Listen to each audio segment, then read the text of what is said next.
बिस्मिल्लाहिर्रहमानिर्रहीम, अस्सलाम वालेकुम, गुड मॉर्निंग। नई सुबह, नई उम्मीदें और बहुत सारे नए ख्वाबों के साथ सलाम पाकिस्तान। कैसे हैं आप सब? आज थोड़ा सा जो है वो जब मैं सुबह उठी हूँ तो मेरा कुछ मूड अच्छा नहीं था, तो मैं सोच रही थी यार आज मूड अच्छा नहीं है, कैसा प्रोग्राम होगा, कोशिश करेंगे कि अच्छा प्रोग्राम कर सकें। लेकिन जो टॉपिक था वो आज इतना इंटरेस्टिंग था कि मैंने कहा नहीं, आज तो पूरी एनर्जी जो है वो रिक्वायरमेंट चाहिए होगी एनर्जी की, ताकि एक अच्छा और बेहतर जो है वो हम शो कंडक्ट कर सकें। एक ख्वाहिश जो हर इंसान के दिल में होती है, चाहे वो उसका इजहार करे या उसे छुपा के रखे, वो ये कि मैं हमेशा जो है वो खूबसूरत और जवान दिखना चाहता हूँ। पूछें आप अपने आप से सवाल, अगर मैं ख़ुद से भी ये पूछूं तो यकीनन मेरी यही ख्वाहिश होगी कि मैं हमेशा ऐसी ही रहूं। और हर इंसान चाहता है कि वो अच्छा लगे, खूबसूरत लगे, और जो बुढ़ापा है या एजिंग जो है वो डिले से डिले होती जाए। लेकिन क्या ये हकीकत है? तो ये भी एक सवाल है, और इस सवाल को भी हम अपने डॉक्टर साहब के सामने ज़रूर रखेंगे। ये ख्वाहिश तो हर इंसान के दिल में उभरती है, और इस ख्वाहिश को पूरा करने के लिए लोग बहुत सारी एफर्ट भी करते हैं। कुछ लोग जो है थ्रू डाइट, अपनी एक्सरसाइज, अपने लाइफस्टाइल को चेंज करते हैं। लेकिन हाँ, मॉडर्न हो गया है दौर, आज हम 21वीं सदी में हैं, तो जहाँ जहाँ हम अपने डाइट को कंट्रोल कर रहे होते हैं, अपने लाइफस्टाइल को चेंज कर रहे होते हैं, वहीं बहुत सारे इस तरह के जो है वो नॉन सर्जिकल और सर्जिकल ट्रीटमेंट्स भी मौजूद हैं, जिनके ज़रिए आप अपने बुढ़ापे को जो है वो छुपा सकते हैं। मैंने डॉक्टर साहब से कहा, मैंने कहा उसको डिले कर सकते हैं, तो उन्होंने कहा नो, ये स्टेटमेंट ही नहीं है कि आप अपनी एजिंग को डिले कर सकते हैं। हाँ, ये ज़रूर है कि आप अपने बुढ़ापे को छुपा सकते हैं। कैसे छुपा सकते हैं? कुछ लोगों की शिकायत ये भी होती है कि अभी तो मेरी इतनी उम्र भी नहीं रही, उससे पहले जो है वो मेरी जल्द जो है वो लटकने लग गई है, या मैं बूढ़ा लगने लग गया हूँ, या मैं बूढ़े लगने लग गई हूँ। तो ये जो एक खौफ है ना आपके दिलों में कि इसे कैसे जो है वो रोका जा सकता है या डिले किया जा सकता है, ये तमाम बातें आज हम प्रोग्राम में जानेंगे कि किस तरह हम अच्छे से खुश जो है वो खूबसूरत लगते हुए अपनी ज़िंदगी को गुजार सकते हैं। सो आज डॉक्टर साहब से बात करेंगे हम, और आपने पहले भी इन्हें सलाम पाकिस्तान में देखा है। प्लास्टिक सर्जन है प्रोफेसर डॉक्टर मोहम्मद अशरफ गनात्रा साहब। अस्सलाम वालेकुम। वालेकुम सलाम। डॉक्टर साहब कैसे हैं आप? अल्लाह का शुक्र। एजिंग से डर लगता है आपको? बिल्कुल, हर एक को डर लगता है। वैसे सच बात है, मुझे भी लेकिन मेरा ख्याल है कि one should age gracefully. Yes, but ये हम कहते तो हैं, लेकिन एक होता है ना कुछ, आपको जैसे जैसे बर्थडेज आप सेलिब्रेट भी कर रहे होते हैं, लेकिन बैक ऑफ द माइंड कहीं ये भी होता है कि हाँ देखो, जिंदगी का एक और साल जो है वो बीत गया। लेकिन अल्लाह करे जितनी भी जिंदगी हमें मिली है वो सेहत के साथ मिले और अच्छे बेहतर तरीके से हम जिंदगी गुजार के रुखसत हो जाएं। अच्छा डॉक्टर साहब, अब तो जो होना है एजिंग की वो तो होनी है, उससे आप जो है वो आंखें नहीं बंद कर सकते, लेकिन उसको ग्रेसफुली अपने आप को मेंटेन करते हुए और हमेशा यंग कैसे दिख सकते हैं आप? कोई छोटा सा, कोई हल्का सा फॉर्मूला है इसका? नहीं, इसमें सबसे इम्पोर्टेंट चीज़ तो पहले तो आता है आपकी जो लाइफ स्टाइल है वो कैसी है। सबसे इम्पोर्टेंट चीज़, जो ज़्यादा यंग आपको दिख रहे होते हैं एज के बावजूद भी, अगर आप उनको गौर करें तो उनकी लाइफ स्टाइल बेहतर होती है। उम्र चोर कहते हैं। हाँ, जिनको उम्र चोर कहते हैं। ठीक है। उसमें लाइफ स्टाइल में सबसे पहले इम्पोर्टेंट जो चीज़ आती है कि वो लाइफ में स्ट्रेस कितना लेते हैं, कितना घंटे सोते हैं, कितने गिलास पानी पीते हैं, डाइट नॉर्मल बैलेंस डाइट लेते हैं, गुस्सा नहीं करते, हसद नहीं करते, अपने आप को पीसफुल रखते हैं। ये सारी चीज़ें काउंट करती हैं आपकी ओवरऑल लाइफ पे, और आपकी ओवरऑल लाइफ में जो आपकी चेंजेस आ रहे होते हैं आपकी बॉडी के ऊपर, उस पर डिपेंड करता है। अच्छा, ये जो आपने बातें की हैं इसमें किसी और का अमल दखल नहीं है, ये सिवाय आपकी सोच और आपकी अपनी ज़िंदगी से मोहब्बत का इसमें अमल दखल है कि वो कितना है। और इतनी ख़ास जो है ये बात डॉक्टर साहब ने इस वक्त की है, जो कुछ पॉइंट्स बताए हैं, डेफिनेटली ये मेरे भी जहन में, हमें लगता है सर्जिकल नॉन सर्जिकल ट्रीटमेंट पर चले जाए, लेकिन ये तो आपका इंटरनल ट्रीटमेंट है जो आप कर रहे हैं। ये सेल्फ डिसिप्लिन लाइफ स्टाइल है कि आप 8 घंटे कम से कम सोएं, थोड़ी बहुत एक आध घंटा फिजिकल एक्सरसाइज करें, पानी के 20 गिलास पानी पिएं, गुस्सा ना करें, स्ट्रेस नहीं करें। बाहर निकले घर से तो इतना ट्रैफिक, और आज तो गर्मी भी बेइंतहा है। हाँ। कराची शहर में, बाकी तो आई थिंक लाहौर में, इस्लामाबाद में भी काफी अच्छा मौसम है। जब हमें इतनी गर्मी मिलेगी, ऐसा ट्रैफिक मिलेगा, बेहंगम चीजें मिलेंगी। इनके लिए मेंटली प्रिपेयर होकर निकले ना कि मैं बाहर निकलूंगा तो मुझे ऐसा गंदा ट्रैफिक मिलेगा, तो मैं उस पर पहले से सोच के निकले कि मैं बर्दाश्त करूंगा, मैं फॉरगिव करूंगा, मैं फॉरगेट करूंगा। मैं 10 मिनट और पहले निकल जाऊं। हाँ, ठीक है। और बहुत सारी चीजें आदमी कर सकते हैं स्ट्रेस को अवॉइड करने के लिए। अगर कोई शख्स ये पहचानता है कि मेरे ये स्ट्रेस स्टिमुलेटर्स हैं, उन स्ट्रेस स्टिमुलेटर्स को वो पेपर पे लिख के फिर उनकी रेमेडी भी लिख सकता है। अच्छा। सपोज अगर उसको ये होता है कि मुझे ट्रैफिक में ज्यादा स्ट्रेस होता है, तो उसकी रेमेडी ये होगी कि जैसे आपने बताया कि जल्दी निकले, ऐसा रास्ता ले जहाँ पे रश कम हो, ऐसे चीजों को अवॉइड करे, किसी के साथ बहस ना करे, आर्ग्यूमेंट ना करे, जो जैसा हो रहा है उसको छोड़ दे। हाँ, और ये सोचे मुझे तो गाड़ी चलानी आती है, दूसरों को नहीं आती, ठीक है। क्योंकि अक्सर मैं भाई के साथ होती हूँ, मैं कहती हूँ ये क्या कर रहे हो, कह रहा है मुझे आती है। मैं तो उसको यही कहती हूँ कि मुझे पता है तुम्हें आती है, दूसरे को नहीं आती। तो इस तरह रीजनिंग अपने आप को जो है, जिस डॉक्टर साहब कह रहे हैं कि खुद अपने आप को रीजन दे ताकि आप बेहतरी की तरफ आ। कराची में आप गाड़ी इस तरह से चलाएं कि आप सिर्फ आंखों वाले, बाकी सब अंधे।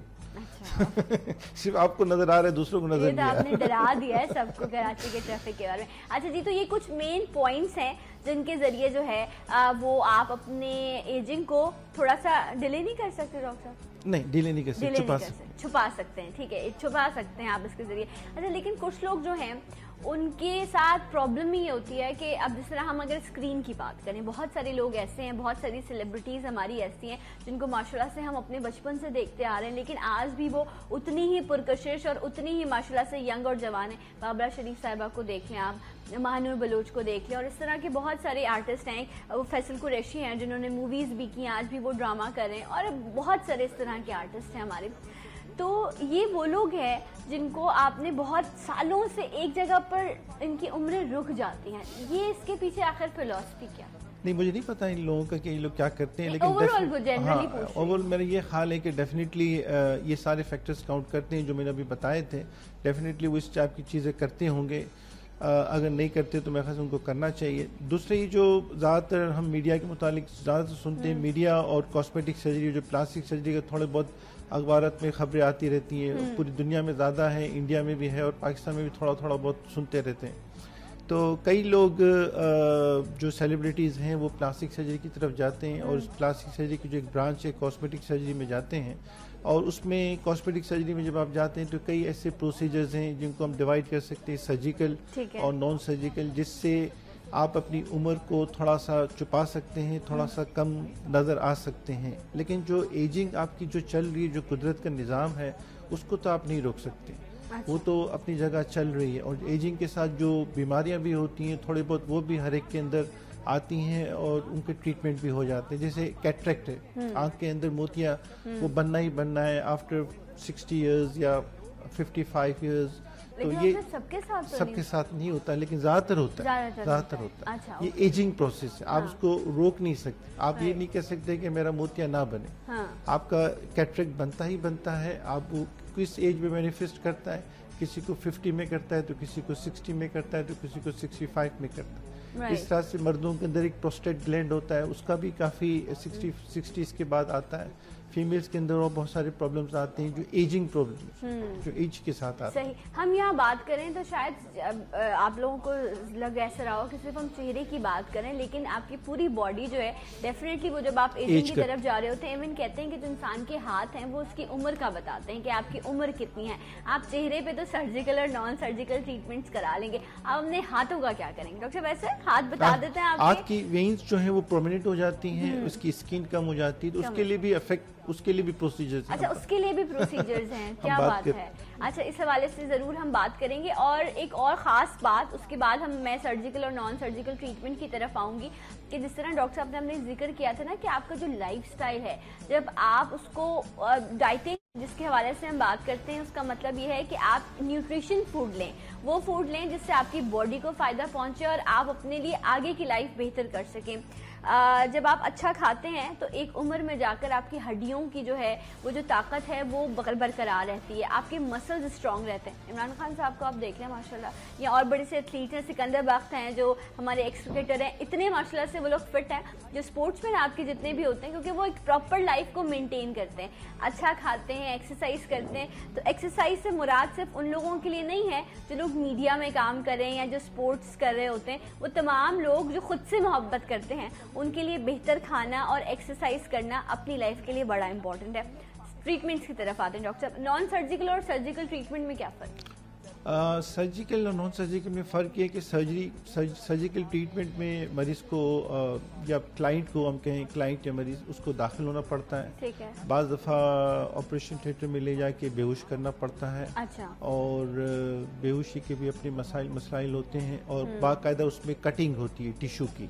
अच्छा। टिश्यू काटा जाता है और फिर एक सर्जरी की जाती है, एक माइनर सर्जरी, टांके लगाए जाते हैं। ठीक है। तो ये आप उसको माइनर कहें मेजर कहें वो अलग बात है, लेकिन ये एक सर्जिकल प्रोसीजर होता है कि जिसपे बाकायदा एक टिश्यू को काटा जाता है। अच्छा, ओके। सर्जिकल ट्रीटमेंट और नॉन सर्जिकल, इस पर डिस्कशन होगी। एक ब्रेक ले लेती हूँ ताकि फिर मैं आपको बीच में इंटरप्ट ना करूँ। तो लेते हैं एक ब्रेक, मिलेंगे आपसे ब्रेक के बाद। सलाम पाकिस्तान।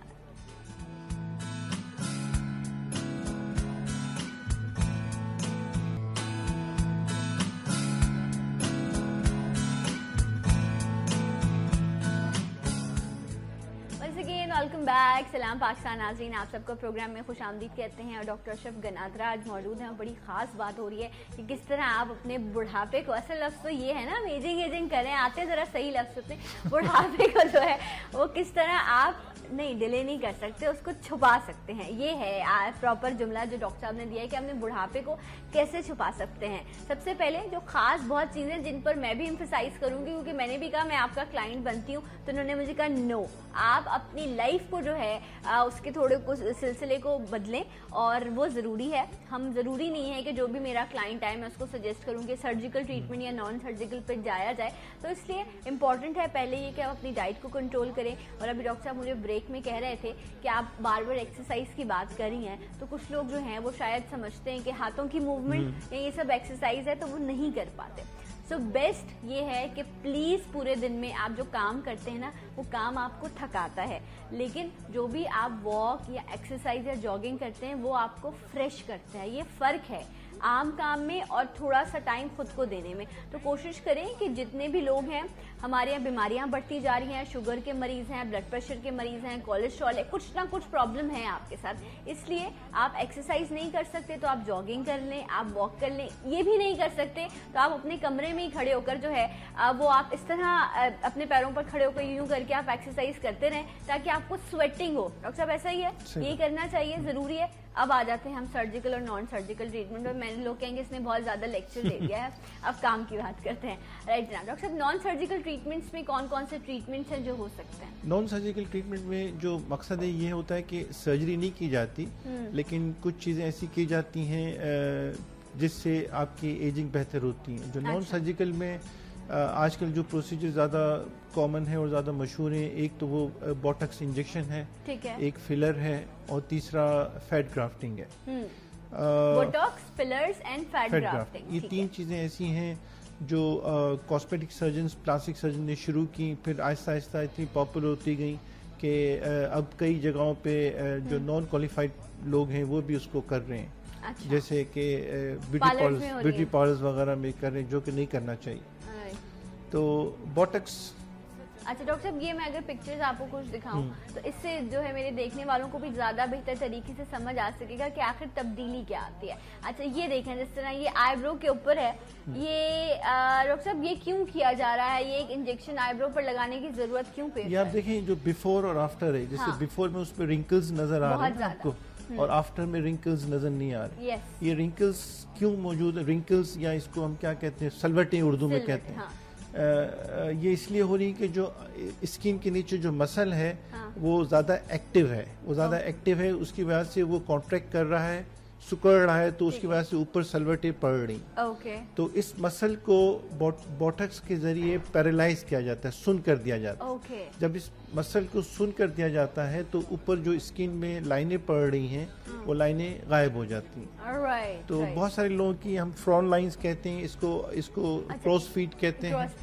क्रॉस फीट और फ्रॉन लाइंस जो होती हैं वो बोटॉक्स के जरिए खत्म हो जाती हैं, लेकिन बोटॉक्स का इफेक्ट जो है वो 3 महीने से 6 महीने रहता है, और अगर ज़्यादा तादाद में लगा दिए जाएं तो ये मसल बिल्कुल पैरालाइज हो जाते हैं, बिल्कुल सुन हो जाते हैं, और नॉर्मल आई मूवमेंट भी अफेक्टेड होती है। अच्छा, मतलब इसमें भी बड़ा कंट्रोल है। ये डॉक्टर सजेस्ट करेगा कि आपको कितनी जो है वो डोज की जरूरत है, जो आपको डॉक्टर सजेस्ट नहीं करेगा, डॉक्टर बताएगा भी, लगाएगा भी खुद जो है, डॉक्टर खुद डिटरमिन करेगा सर्जन और खुद लगाएगा। अच्छा, ये जो जिस तरह यहाँ की लाइन जो हैं ये भी आपने देखी है कुछ लोगों के, हाँ यहाँ पर जो है सेंटर में बहुत ज्यादा होती है, इवन फोरहेड पे भी होती है, इनको भी किया जा सकता है। कुछ लोग हैं वो इस तरह करते हैं, बहुत ज्यादा लाइंस पड़ जाती हैं, या ये लाइन बहुत ज्यादा होती है, तो ये तमाम लाइन जो है थ्रू बोटॉक्स आप कंट्रोल कर सकते हैं, बेहतर हो सकती है। ठीक है। अच्छा, सेकंड ये कि एक सवाल ये होगा डेफिनेटली आप लोगों के, फिर हम बाकी पिक्चर्स की तरफ भी बढ़ेंगे, इसको थोड़ा हम कवर कर लें कि आपने इन लाइंस को कंट्रोल कर लिया, आपने बोटॉक्स करवा लिया,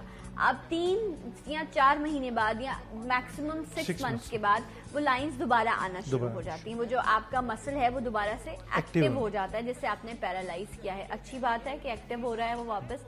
अब दोबारा आपको क्या करना होगा, उसकी दोबारा लगवाना होगा। अच्छा, अगर मैं आपसे वैसे अगर आप मुनासिब समझे बताना चाहें कि एक ही इंजेक्शन लगता है, एक इंजेक्शन यहाँ लगेगा या एक डोज होती है, जैसे एक वाइल आता है उसमें अगर 10 यूनिट है तो 10 यूनिट इंटरनेशनल यूनिट्स होते हैं, तो 4 to 6 यूनिट्स इधर लगाए, 4 to 6 यूनिट्स इधर लगाए। हर पेशेंट पे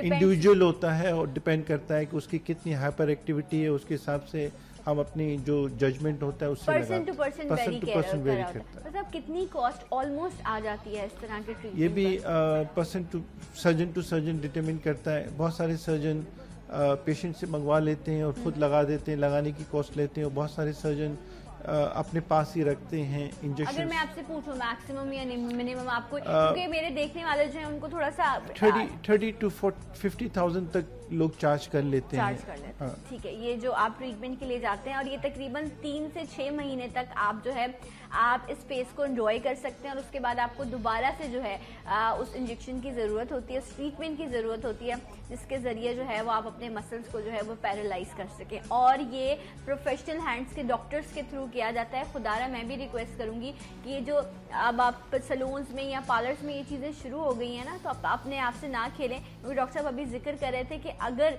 डोज ज़्यादा लग जाए तो आपकी आई की जो मूवमेंट है वो भी, उसमें भी प्रॉब्लम अफेक्ट हो सकती है। और मैं रिकमेंड करूंगा कि डॉक्टर्स नहीं, प्लास्टिक सर्जन के थ्रू। डॉक्टर्स तो बहुत सारे ये होती है इस्लाह करने वाली बात ना, तो डॉक्टर साहब ने यही कहा था कि आप लोगों तक गलत मैसेज जो है वो ना पास ऑन हो सके। डॉक्टर साहब, इस पिक्चर में अगर हम देखें तो यहाँ तो माशाल्लाह से एक अच्छी हेल्दी स्किन है, फिर भी इतने सारे इंजेक्शन मुझे तो देख के खौफ आ रही है कि ये कितने क्यों लगाए जा रहे हैं। ये मेरे ख्याल से जो नेट से फोटो ले गए हैं, और नेट में फोटो में ये होता है कि इसमें ये बताने की कोशिश की जा रही है इस फोटो के अंदर कि कौन कौन सी एरियाज हैं जो आप बेहतर कर सकते हैं। ठीक है। एक तो ये एरिया जो नोज वाला या फ्रंट लाइंस होती हैं, एक कैट ये आई क्रोज फीट वाला हो गया, और अपर लिप और लोअर लिप पे दिखाया जा रहा है। अपर लिप और लोअर लिप पे बोटॉक्स नहीं लगाया जाता, इसमें या तो फिलर लगाया जाता है या फिर फैट ग्राफ्ट किया जाता है। अच्छा, ओके। हर जगह की इंडिकेशन अलग अलग है, क्या क्या चीज लगेगी उसकी। ओके। अच्छा, ये जो अगर आपके लिप्स की बात करें जिसमें फिलर्स जो हैं वो डाले जाते हैं, वो लोग जिनको लगता है कि उनके जो लिप्स हैं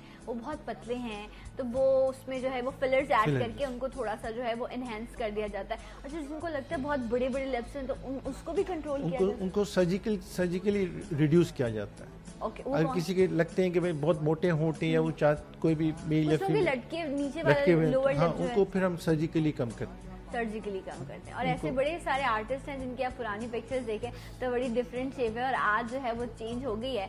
सो इस तरह डॉक्टर साहब, इस पिक्चर में क्या डिफरेंस आप देखें? एक तो ये देखिए फ्रंट लाइन जो है, ये जो सेंटर की जो लाइन है, आई थिंक इसको जो है वो इन्होंने एड्रेस किया, इसको इन्होंने चेंज किया है। राइट जनाब। डॉक्टर साहब, ये जो आपका जो चीक का एरिया होता है, अक्सर ये लोगों का जो है बहुत सैगी हो जाता है, या जो है वो एजिंग के साथ साथ जो है वो लूज होने लग जाती है स्किन। हमने इसे कंट्रोल कर लिया, हमने इसे कंट्रोल कर लिया, इवन कुछ लोगों को आईब्रोज में जो है ये जो कर्व होता है ये नहीं आ रहा होता, तो वो इसको यहाँ उठाकर जो है यहाँ एक इंजेक्शन लगा दिया जाता है ताकि आपकी आईब्रो वैसी ही रहे, और वो भी 3 to 6 मंथ्स आपकी इस तरह की रहती है। मैंने नहीं लगवाया, मेरा अपना कर्व है तो जो है डॉक्टर, लेकिन ये जो आपके चीक्स हैं, जब ये अगर सैगी हो जाते हैं या इनकी स्किन लूज हो जाती है तो क्या किया जाए? एक्चुअली पहले कंसेप्ट ये था कि जैसे जैसे एज होती है आपकी स्किन लूज होती जाती है, लेकिन जितनी साइंटिफिक रिसर्च हुई इसके बाद इस नतीजे पे पहुंचे कि जो एजिंग के साथ आपकी जो फैट है वो आपकी आहिस्ता आहिस्ता एब्जॉर्ब हो रही है। ठीक है। और फैट एब्जॉर्ब होने की वजह से आपकी स्किन नीचे लटक जाती है। ठीक है। तो पहले ये कंसेप्ट था कि स्किन को टाइट करेंगे तो चीजें बेहतर हो जाएंगी, लेकिन आपने अपनी डिस्कशन के दौरान भी कहा था कि बहुत सारे चेहरे खराब हो जाते हैं। चेहरे खराब इसलिए हो रहे थे कि स्किन को खामखा टाइट किया जा रहा था, जबकि जो प्रॉब्लम था वो फैट में था। यानी फैट एब्जॉर्ब हो रही है, स्किन अपनी जगह ठीक थी, वो लटक रही थी, लेकिन जो साइंटिस्ट थे, जो प्लास्टिक सर्जन थे, स्किन को टाइट कर रहे थे। अब ये साइंटिफिक रिसर्च के बाद ये कंसेप्ट आया है कि जो फैट आपकी एब्जॉर्ब होती है तो स्किन लटक जाती है। अब इसका ट्रीटमेंट ये निकाला है कि जो एजिंग के साथ जो चीक्स पे आते हैं तो इसके अंदर फैट डाला जाए या फिलर डाला जाए तो वो बेहतर हो जाते हैं। ओके राइट, मतलब एक प्रॉपर सर्जिकल ट्रीटमेंट से आपको गुजरना होगा। नहीं, नॉन सर्जिकली ये होता है। अच्छा। ये फिलर डालते हैं, नॉन सर्जिकली होता है। और फैट ग्राफ्टिंग एक तरीके से आप सेमी सर्जिकल कह सकते हैं कि लोकल एनेस्थीसिया में थोड़ा सा इंसिजन मामूली सा 1 मिलीमीटर दे के फैट निकाली जाती है और डाला जाता है। अच्छा राइट, सो मतलब आप अपने फिलर्स के जरिए जो है वो आप अपने इस पोर्शन को फिलर के जरिए किया जाता है। जो लाइनें बनी होती हैं उसको बोटॉक्स के जरिए किया जाता है। और अगर ऑगमेंटेशन करना है लिप का उसका तो वो अच्छा, जिस तरह हम अभी लाइंस की बात कर रहे थे कि यहाँ पर ये जो लाफ लाइंस आ जाती हैं, तो आप देखिए इसमें कितनी ज्यादा प्रोमिनेंट है बिफोर वाली पिक्चर में, और आफ्टर में जो है इट्स बेटर। खत्म नहीं हुई, अगर मैं कहूँ कि बिल्कुल खत्म हो गई हैं, लेकिन यस काफी बेहतर है। अच्छा डॉक्टर साहब, अगर मैं इसी पिक्चर को कंसीडर करूँ तो आप देखें कि आई के नीचे जो है वो भी कुछ लाइंस मौजूद हैं जो एजिंग को इंडिकेट कर रही हैं। ठीक है, आपने लाइफ लाइन उसको तो कंट्रोल कर लिया, तो क्या इन लाइंस को भी, क्योंकि ये बड़ा सेंसिटिव एरिया होता है, स्किन बड़ी लाइट होती है, यहाँ पर भी ये जो है बोटॉक्स किया जाता है? नहीं, यहाँ पे बोटॉक्स नहीं किया जाता। नहीं, वरना इसीलिए इन्होंने भी नहीं करवाया शायद। इसमें ज्यादातर अगर डाला भी जाता है तो आजकल एक ग्राफ्ट, फैट ग्राफ्ट की एक वैरायटी आई है, नैनो फैट ग्राफ्ट, वो किया जाता है। ठीक है, राइट। अच्छा डॉक्टर साहब, एक और नई चीज़ मैंने कुछ दिनों पहले सुनी कि जो लोग डेफिनेटली जो एजिंग के प्रोसीजर की तरफ होते हैं और अपने आप को बेहतर भी देखना चाहते हैं, तो ये एक थ्रेड एंटर किया जाता है, और वो थ्रेड जो है वो एंटर करने के बाद आपकी जो पूरी स्किन है वो इस तरह बिल्कुल स्ट्रेच हो जाती है। ऐसा लगता है आपको कोई नया चेहरा मिल गया है, आप एकदम से यंग हो जाते हैं, कोई 10-20 साल पीछे चले जाते हैं आप। ये बहुत ज़्यादा फैंटेसाइज चीज़ें, इतनी गौर से इनको पहले समझिएगा, उसके बाद डिसीजन लीजिएगा कि आपको अपनी लाइफ के लिए क्या करना है। हमें डिस्कशन करनी ज़रूरी है, इसलिए मैं ये प्रोग्राम आप लोगों के लिए कंडक्ट कर रही हूँ। अदरवाइज आई बिलीव कि लाइफस्टाइल बड़ा इंपॉर्टेंट है, और जो रब ने आपको दिया है ना उसको आप मेंटेन करें।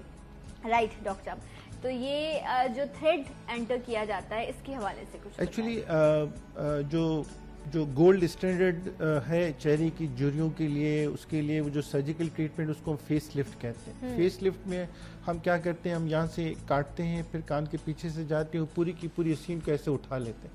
अगर मैं आप ऐसे कर रहा हूँ तो आप देखिए मेरी बहुत सारी चीज़ें बेहतर हो रही। तो जब ये करते थे सर्जिकली तो इसमें प्रोसीजर में काफ़ी टाइम भी लगता है, मरीज पेन से गुजरता है और रिकवरी में भी टाइम लगता है, लेकिन वो गोल्ड स्टैंडर्ड है, उसका जो फायदा होता है वो तकरीबन 5 साल तक रहता है। ओके। अच्छा, अभी भी किया जाता है? अभी भी किया जाता है, वही गोल्ड स्टैंडर्ड, वो अभी भी पूरी दुनिया में हो रहा है, इसको हम कहते हैं फेस लिफ्ट। राइट। ठीक। अच्छा, लेकिन ये थ्रेड जो आया है, एक कॉलर शामिल कर लेती हूँ, फिर आपको आप बताइएगा कि इसकी कितने अरसे तक रहता है, इसको किस तरह मेंटेन किया जा सकता है। अस्सलाम वालेकुम। हेलो। अस्सलाम वालेकुम। वालेकुम अस्सलाम। कौन है हमारे साथ? जी, मैं फरजाना बात कर रही हूँ हैदराबाद से। कैसी हैं आप फरजाना? अल्लाह का शुक्र, आप ठीक हैं? मैं ठीक हूँ अल्हम्दुलिल्लाह, खैरियत से हूँ। एजिंग से डर लगता है, बुढ़ापे की तरफ जाने से खौफ आता है? बहुत मैं यही डॉक्टर साहब, अस्सलाम वालेकुम डॉक्टर साहब। वालेकुम सलाम। तो डॉक्टर साहब से यही पूछना था, अभी आपने से पहले जो दिखाई थी ना साइड की जिस रिंकल्स जो पड़े हुए थे, जी यहाँ वाले आई वाले जो अभी इससे पहले आपने दिखाई थी, आई के थे, आईज के, और नीचे जो गालों का जो आप कह रही थी जो लिप्स से नीचे हो जाती है, जो लूज हो जाती है स्किन, तो मेरे साथ भी सेम यही प्रॉब्लम है। तो मैं यही कहना चाह रही हूँ डॉक्टर साहब से, मैं क्या करवाऊँ? मैं इतना अफोर्ड भी नहीं कर सकती हूँ, लेकिन मेरी एज एक इतनी नहीं है जितनी मेरे चेहरे पे वो महसूस होने लगा है। अच्छा, गुस्सा बहुत ज्यादा करती है, टेंशन बहुत ज्यादा लेती है? हाँ, तो 1000 गुना लेती हूँ टेंशन, बहुत ज्यादा, और बस मसले मसाइल लेते होते हैं। अच्छा, और डॉक्टर साहब पूछ रहे हैं पानी कितना पीती हैं, वॉक करती हैं, एक्सरसाइज करती हैं? नहीं, वॉक नहीं करती हूँ, लेकिन ये कि पानी बस नॉर्मल पीती हूँ। लेकिन डॉक्टर साहब से कहेंगे प्लीज मुझे कुछ बताएं, हल्के मेरी ऊपर चढ़ जाए, ये स्किन बहुत लूज हो रही है, मुझे बहुत। डॉक्टर साहब कह रहे हैं आप पानी पिए, आप एक्सरसाइज करें, आप हेल्दी खाना खाएं, और भी कुछ चीजें डॉक्टर चले जी ऑन एयर हम डॉक्टर साहब से डिस्कस करते हैं। थैंक यू सो मच, बहुत शुक्रिया। हैदराबाद से ये कॉल करी थी। और फरजाना, अब आप उनको हल बताइए कि आई थिंक यही वाली लाइंस है जिनका ये जिक्र करी थी कि बहुत ज्यादा है, और डॉक्टर साहब ये कंप्लीट उम्र से पहले क्यों इंसान जो है अब वो बूढ़ा लगने लग जाता है? वही मैंने बताया ना कि स्ट्रेस एक इम्पॉर्टेंट फैक्टर है। स्ट्रेस में कम नींद भी है, गुस्सा भी है, सोचना ज़्यादा है, खामखा परेशान होना है, अच्छी डाइट नहीं लेना है, सही टाइम पे डाइट नहीं लेना, नींद कम करना, ये सारे फैक्टर्स काउंट करते हैं। हमें इनका सारा नहीं पता क्या है, लेकिन मैं ये कहूँगा इनको कम से कम 20 ग्लास पानी के पीने चाहिए, डेली आधा घंटा वॉक करें और कम से कम 6 से 8 घंटे नींद करें और पुरसुकून रहें। अच्छा, नमाज डेफिनेटली कोई न किसी न किसी की इबादत में आपको डेफिनेटली सुकून मिलता है, तो जितना पीस ऑफ माइंड होगा उसका अफेक्ट बॉडी पे आएगा। अच्छा, तो आप कह रहे हैं कि इनके पास ऑप्शन है, एक तो डाइट को कंट्रोल करना, अपनी एक हेल्दी लाइफस्टाइल को मेंटेन करना। यहाँ सिर्फ डाइट की नहीं, हेल्दी लाइफस्टाइल की बात हो रही है। और सेकेंडली ये कि आपको यहाँ पर जो है वो बोटॉक्स लेना पड़ेगा, और आपने कहा अगर आप अफोर्ड नहीं कर सकते तो आप कोशिश करके देखें। बहुत सारे डॉक्टर्स हैं जो डिफरेंट उनकी फीस है और उस हिसाब से काम कर रहे हैं। सो आप होपफुली कहते हैं ना, जब हाफिजाबाद कहाँ है? हाफिजाबाद मुझे भी नहीं पता डॉक्टर। आई थिंक अगर ये लाहौर से करीब है तो जो गवर्नमेंट हॉस्पिटल्स हैं लाहौर में, जैसे कि मेयो हॉस्पिटल है और सर्विसेज हॉस्पिटल है, तो वहाँ प्लास्टिक सर्जन मौजूद होते हैं। अच्छा, वहाँ प्लास्टिक सर्जन, ये आपको कॉस्मेटिक सर्जरी में आती है ये चीज? जी, कॉस्मेटिक सर्जरी में आती है, लेकिन अगर कोई पेशेंट आता है तो डेफिनेटली हम एंटरटेन करते हैं। हम भी यहाँ पे कराची में सिविल हॉस्पिटल में मैं हूँ, डॉ मेडिकल कॉलेज और सिविल हॉस्पिटल में, तो अगर यहाँ पे कोई पेशेंट आते हैं तो हम डेफिनेटली एंटरटेन। क्या बात है, ये तो आपने बहुत बड़ा मसला हल कर दिया है। तो आप लाहौर जा सकती हैं, लाहौर के जो गवर्नमेंट हॉस्पिटल है वहाँ पर जो प्लास्टिक सर्जन है, आप जाएं, उनसे जाके आप कंसर्न करें, उनको अपना प्रॉब्लम बताएं, तो hopefully they will suggest you कि आपको किस तरह किस प्रोसीजर से गुजरना है। और इंशाल्लाह जब अच्छा हो जाए आपका चेहरा तो जरूर हमें अपनी पिक्चर भी भेज दीजिएगा सलाम पाकिस्तान के फेसबुक के पेज पर, और हमसे डिस्कस भी कीजिएगा कि कैसा रहा आपका एक्सपीरियंस। डॉक्टर साहब, इस पिक्चर को जो है मैं डिस्कस करना चाहूंगी। देखिए, प्रॉपर एजिंग फेस से दिख रही है, ठीक है, बट उनकी आंखों से लग रहा है कि वो यंग रहना चाहती हैं। उनकी एक हर इंसान की ख्वाहिश होती है।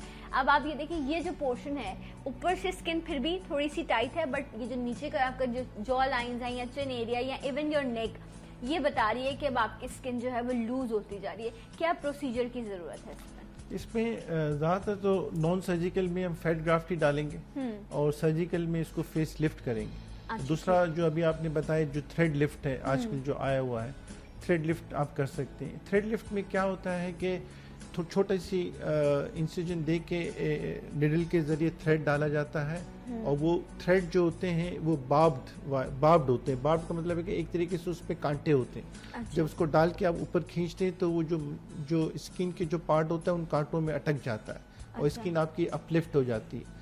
ऊपर अगर उसको क्या जाए तो ऊपर यहाँ चुन्नटें बन जाती हैं स्किन की, जो खींचने की वजह से जो हम लोग जब सर्जरी करते हैं तो उसको काट देते हैं, लेकिन इसमें वो अपनी जगह छोड़ देते हैं। हफ्ते 2 हफ्ते में वो चुन्नटें खुद ब खुद डिसअपीयर हो जाती हैं। ओके।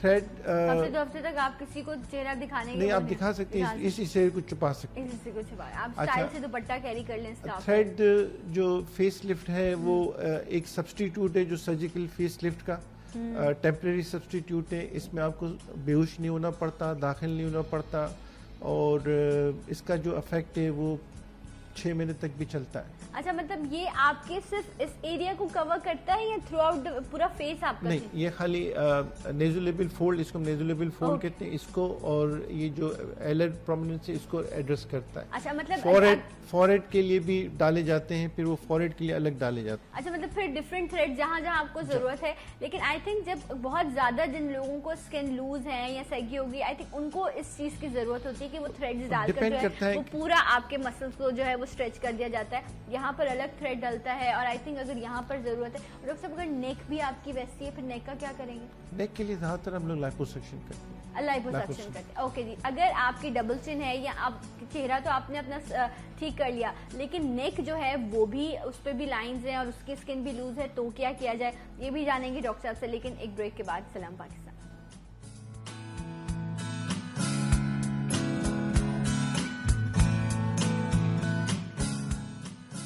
वेलकम बैक, सलाम पाकिस्तान नाज़रीन, आप सबको प्रोग्राम में खुशामदीद कहते हैं। डॉक्टर अशरफ गनात्रा हमारे साथ मौजूद हैं, प्लास्टिक सर्जन। बुढ़ापे को आप कैसे छुपा सकते हैं, ये आज हम बात कर रहे हैं। बड़ी खास बात है, बड़ी ज़रूरी है। आपको नहीं तो आपके घर में किसी और को ज़रूरत होगी, किसी और को नहीं तो आपको ज़रूरत होगी, इसलिए बड़ा ख़ास है आज का शो आपके लिए जानना समझना।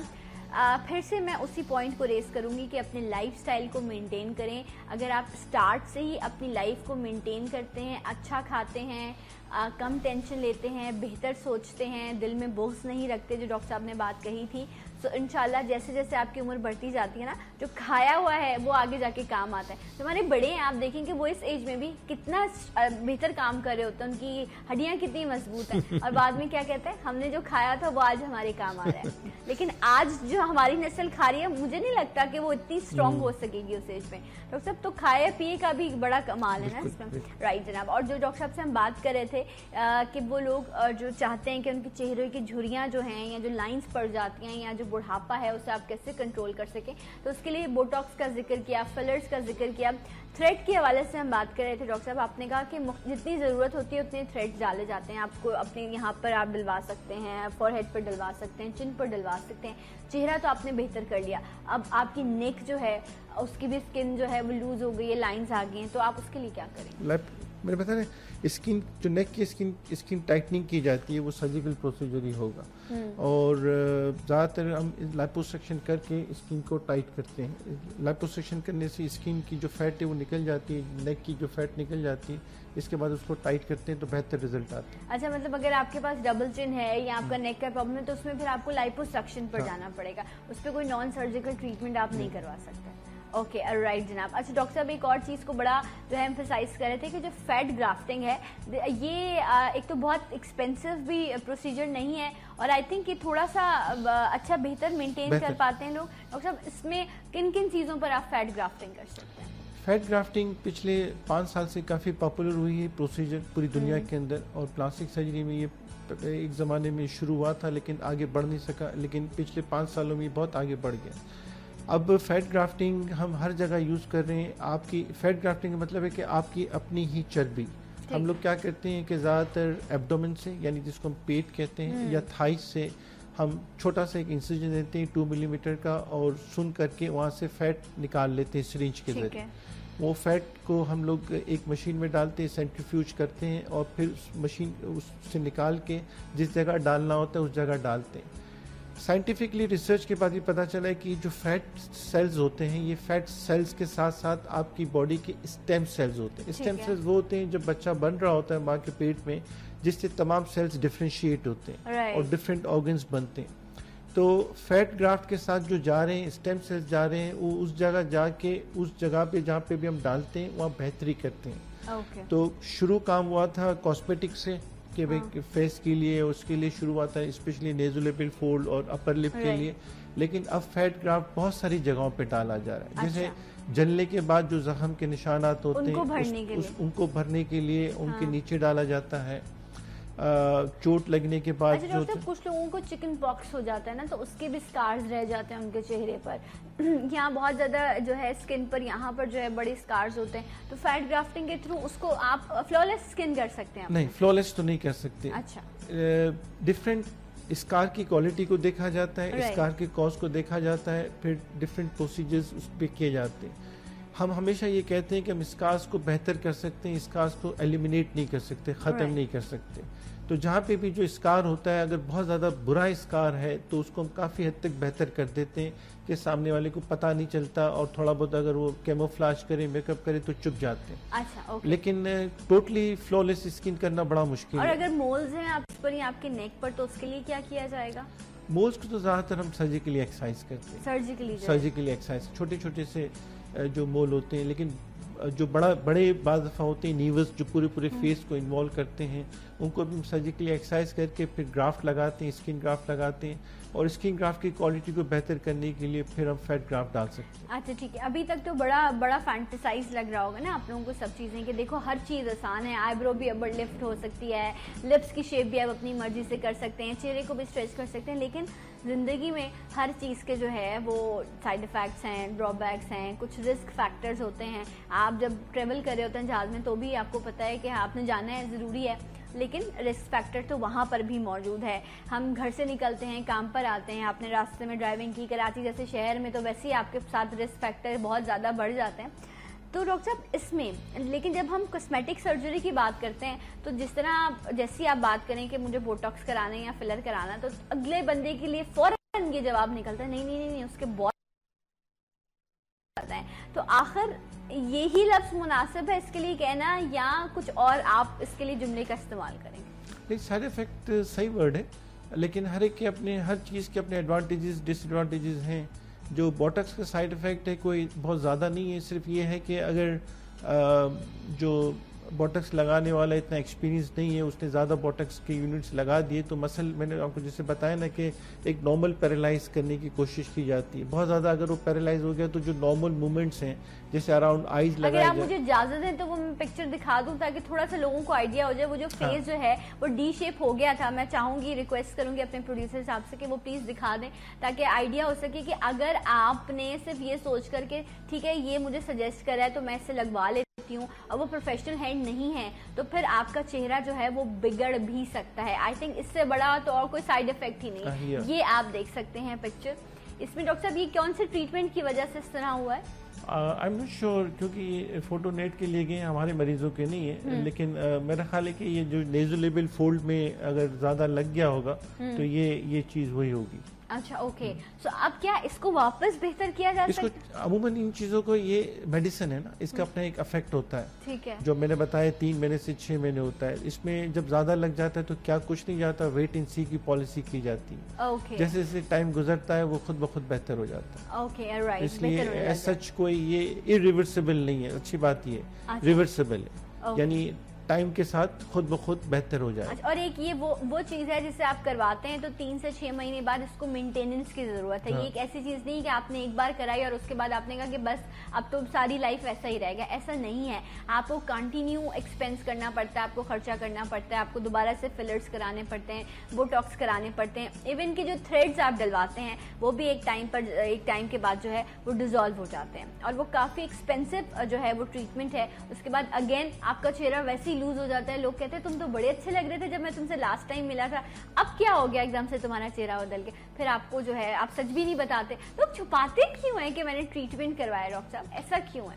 वो एक्चुअली शुरू से ही चला आ रहा है। ये बेसिकली सारी कॉन्फिडेंशियल होते हैं आप लोगों की डील्स होती हैं कि बताना नहीं है कि मैंने ये ट्रीटमेंट करवाया। नहीं, हमारी कोई डील नहीं होती कि बताना नहीं। हमारी सिर्फ ये डील होती है कि जो अगर सेलिब्रिटी है उनकी जो फोटोज, हम हर एक के फोटोज लेते हैं तो हम वो फोटोज कहीं पे देने के नहीं देते।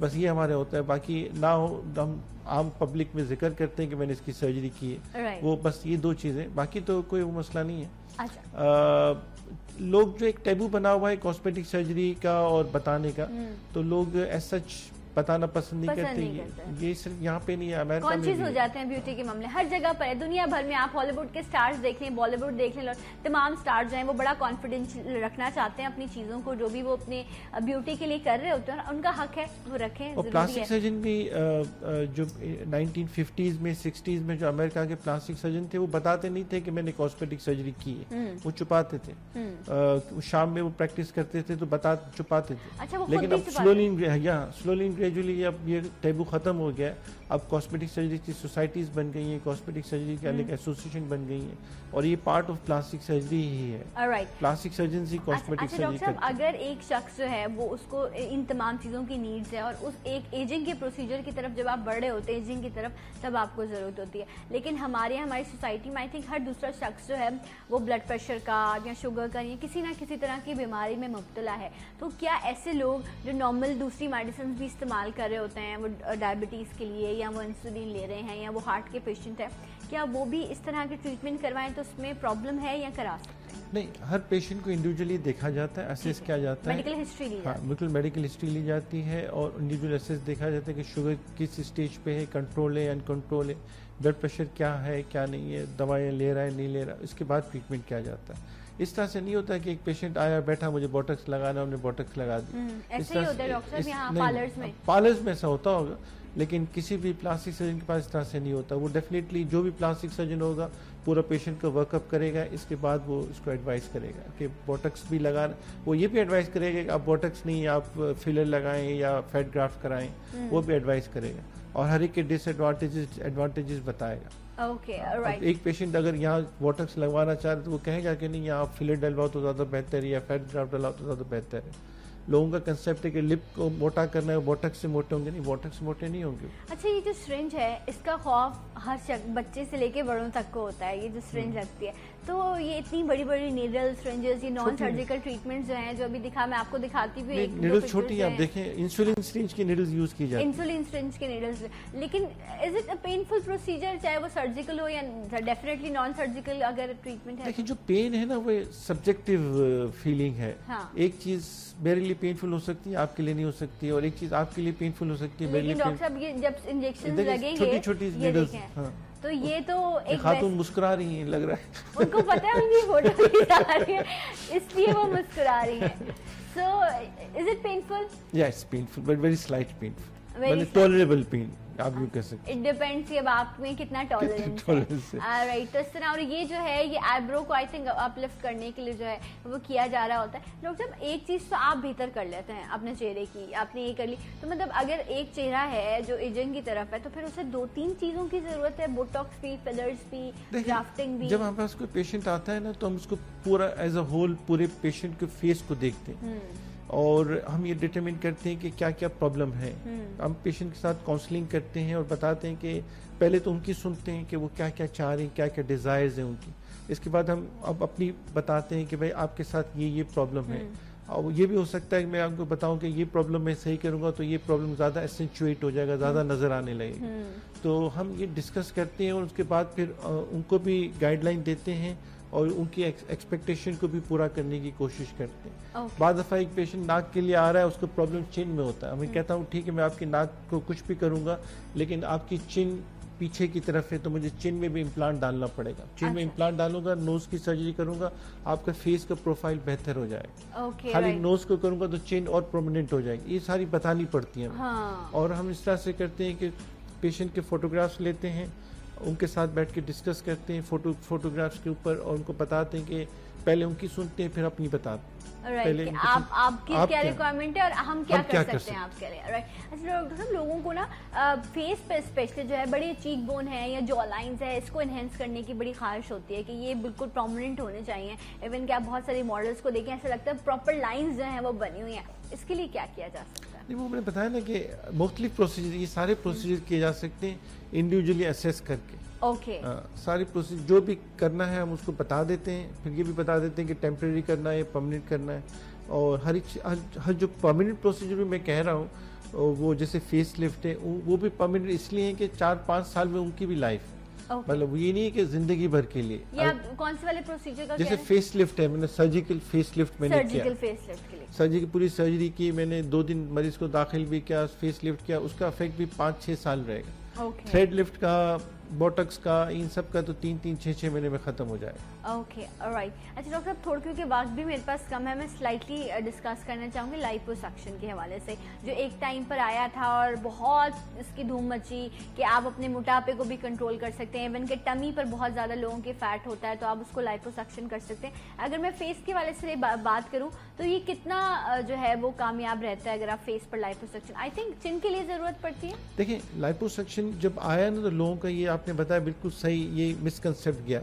हालांकि लाइपोसक्शन इसके लिए नहीं है, लाइपोसक्शन सिर्फ लोकलाइज्ड एरिया के लिए है। अच्छा। लोकलाइज्ड एरिया का मतलब है कि किसी एक जगह पे जहाँ पे फैट है, उस फैट को आप निकाल सकते हैं। अच्छा डॉक्टर, और लाइपोसक्शन से आप वॉल्यूम कम करते हैं, वेट कम नहीं करते। ठीक है, मैं इंशाल्लाह नेक्स्ट टाइम जब डॉक्टर साहब आएंगे तो मैं लाइपोसक्शन, क्योंकि आज तो हमने फेस को किया, बॉडी को आप किस तरह जो है वो कौन से तरह के ट्रीटमेंट्स हैं जो आप करवा सकते हैं जिनके थ्रू आप वापस जो है वो नॉर्मल हो सके, सो इस हवाले से बात करेंगे नेक्स्ट टाइम जब डॉक्टर साहब आएंगे। थैंक यू सो मच, बहुत शुक्रिया, बहुत सारी चीज़ें आज आपने हमसे डिस्कस की। तो आज हमने आपको बता दिया कि किस तरह हमने बुढ़ापे को छुपा सकते हैं। सो खुश रहें, अपनी लाइफ को मेंटेन करें। मजीद आपसे बात होगी लेकिन एक ब्रेक के बाद। सलाम पाकिस्तान।